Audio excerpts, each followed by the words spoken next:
ભાઈ આ નગરમાં જેમણે ખૂબ સુંદર કામગીરી કરી છે એવા નગરના પૂર્વ પ્રમુખ આદરણીય બળવંતજી રાવ, આદરણીય રૂપાભાઈ, આદરણીય વિકે કાગ સહિત આ મંચ ઉપર બેઠેલા સૌ આપ પાર્ટીના આગેવાનો અને આખા દેશમાં ચૂંટણી લડાય છે એ એલાયન્સની ચૂંટણી છે। દેશના બધા પક્ષો એક થઈ અને ચૂંટણી લડે છે અને બધા પક્ષોની એક જ વાત છે કે જૂઠા વચનો આપવાવાળા લોકોને સત્તામાંથી દૂર કરો। તમે દૂર કરવા માંગો છો? જૂઠા વચનો આપવાવાળા લોકોને સત્તામાંથી દૂર કરવા માંગો છો?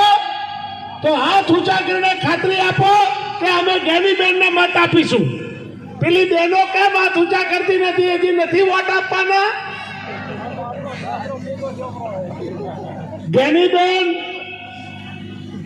એ 10 વર્ષથી વિધાનસભામાં આખા ગુજરાતમાં નામ પડે એવી હોશિયાર બાઈ છે અને તમારી વાત, તમારી રજૂઆત એ ભારતની લોકસભામાં પણ એ તાકાતથી કરશે। એવા નેતાને મત અપાય, એવા નેતાને દિલ્હી મોકલાય। માત્ર ઠાલા વચનો આપવાના, માત્ર છેતરપિંડી કરીને મત લેવા વાળા લોકોને તમે ઘણી વખત મત આપ્યા।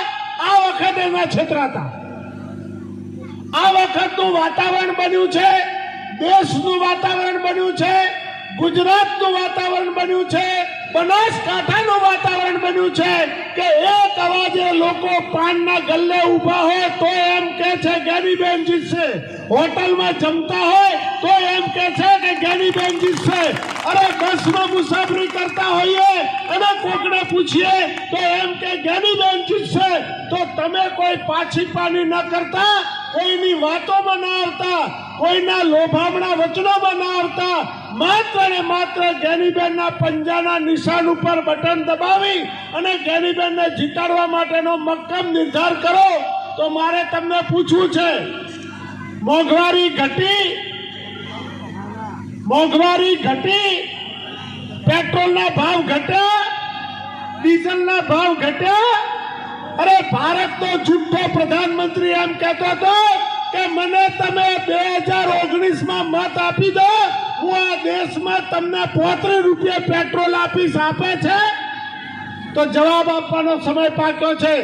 જૂઠા બોલનારા લોકોને મત ના અપાય અને જે લોકો જૂઠ બોલી અને આ પ્રજાને છેતરી અને રાજ કરે છે એવા લોકોને રાજમાંથી દૂર કરવા માટે 7મી તારીખે તમારે કાળજી રાખવાની છે।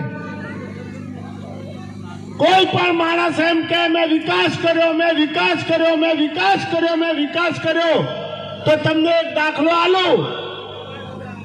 કોઈ દીકરો એમ કે, કોઈ બાપને દીકરો એમ કે પિતાજી મારે વિકાસ કરવો છે, અને માતાને કે મારે વિકાસ કરવો છે, અને મારે વિકાસ કરવો છે। માતા તારા ઘરેણા આપી દે, તારા કરલા આપી દે, તારા મંગળસૂત્ર આપી દે અને હું એ વેચી મારે અને પછી ઘરમાં 4 સોફા લાવે, 2 ટીવી લાવે, એ વિકાસ કહેવાય?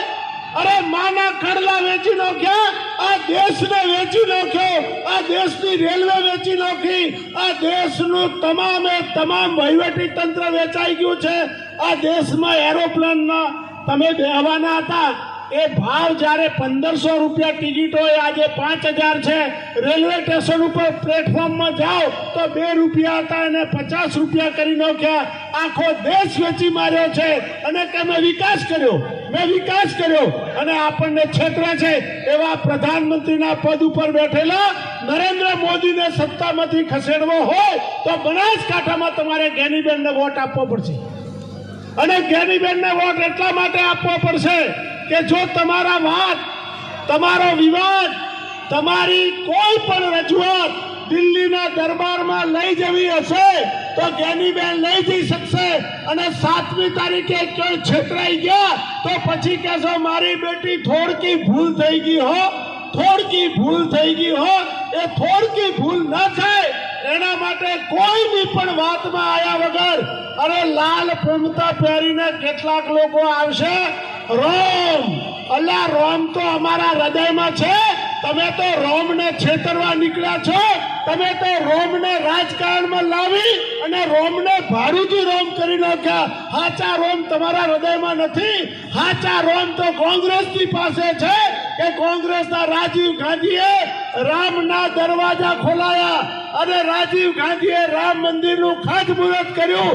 અને તમે તો જગતના ચારે ચાર ધર્મગુરુઓ ના પાડે તોય તમે મત લેવા માટે અધૂરા રામ મંદિરનું તમે મુહૂર્ત કર્યું. માટે તમને હવે રામ પણ તમારા ઉપર ઉઠ્યા છે. એટલે આ વાતને નજરમાં રાખી અને કોઈ રામથી છેતરાતા નહીં, કોઈ વિકાસની વાતોમાં આવતા નહીં. અને ડેરી અને દૂધ મંડળીના કોઈ સભ્ય હોય તો તમને ધમકી આપવામાં આવે તો ડરતા નહીં. અને તમે પડદામાં જાઓ ત્યારે તમે કોને મત આપ્યું છે કોઈને ખબર પડતી નથી. માત્ર પંજાનું બટન દબાવજો. આજે ડેરી ને સેવા સહકારી મંડળીમાં ધમકીઓ મળે છે પણ તમે ધમકીથી કોઈ ડરતા નહીં. તમારું રખેવાળું કરવા વાળી જ્ઞાનીબેન જીતીને આવશે તો ધમકી આપવા વાળાને પણ જવાબ આપશે. અસ્તુ જય હિન્દ, જય ભારત.